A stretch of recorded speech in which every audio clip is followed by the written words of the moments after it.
Hi guys! For today's vlog, ayan, i-flex ko lang sa inyo. In-order ko sa TikTok. Ano siya? Eyeshadow. Eyebrow shadow. Eyebrows pala. Na in-order ko sa TikTok. Ayan. Ang bilis nila dumating guys.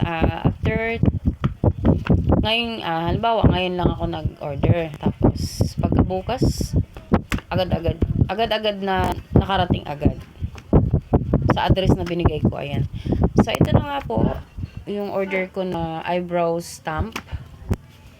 Ito siya, yung nakita sa TikTok at nagustuhan ko kasi siya. Syempre, in-order ko kaagad. And then, ito pala yung laman niya guys. Ito pala yung kabuuan na ano niya. At saka yung anong tawag dito? Yan na nga, eyebrow stamp.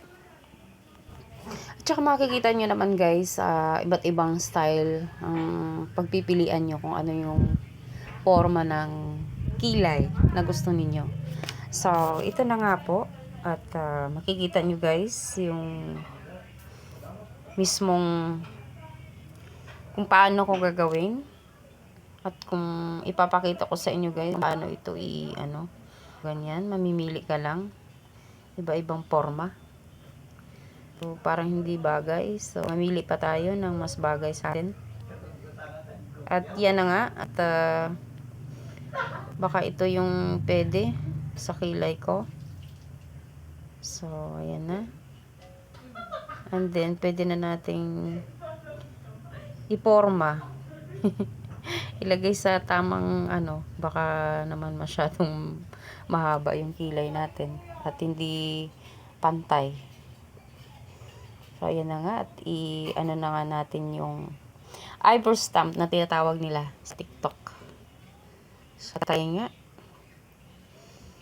Tara na at gawin na natin.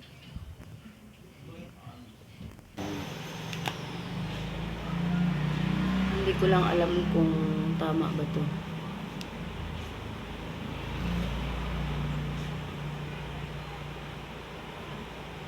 Sobra naman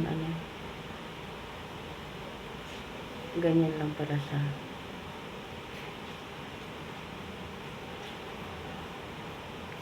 Tingnan nga natin kung tama ba. Sakto naman siya yung pagkalagay.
So, ayun na nga po guys. At natapos na rin yung ating panggilay. Sakto naman na isyan. Hindi naman ano. Okay na. At yun lang guys for today's vlog. At may mga kasama na siyang pang-supply. At ito. Ano ba to? Eyebrow stamp ang tawag dito guys. At saka ito. Eyebrow models. Eyebrow models ang tawag. Kaya Hello guys, ganito yun guys. so that's all muna for today's vlog guys, and maraming salamat. Mag-order na po kayo sa TikTok. Ako pa yung no. So hindi naman po nila ako binabayaran. Sinishare ko lang po yung magandang resulta ng ng eyebrow models and eyebrow stamp. Eyebrow models and eyebrow stamp ang tawag. Magkano ba madam? It's only 70 pesos guys. At kumpleto na po lahat. So, sulit ang 70 pesos mo. So, bye-bye!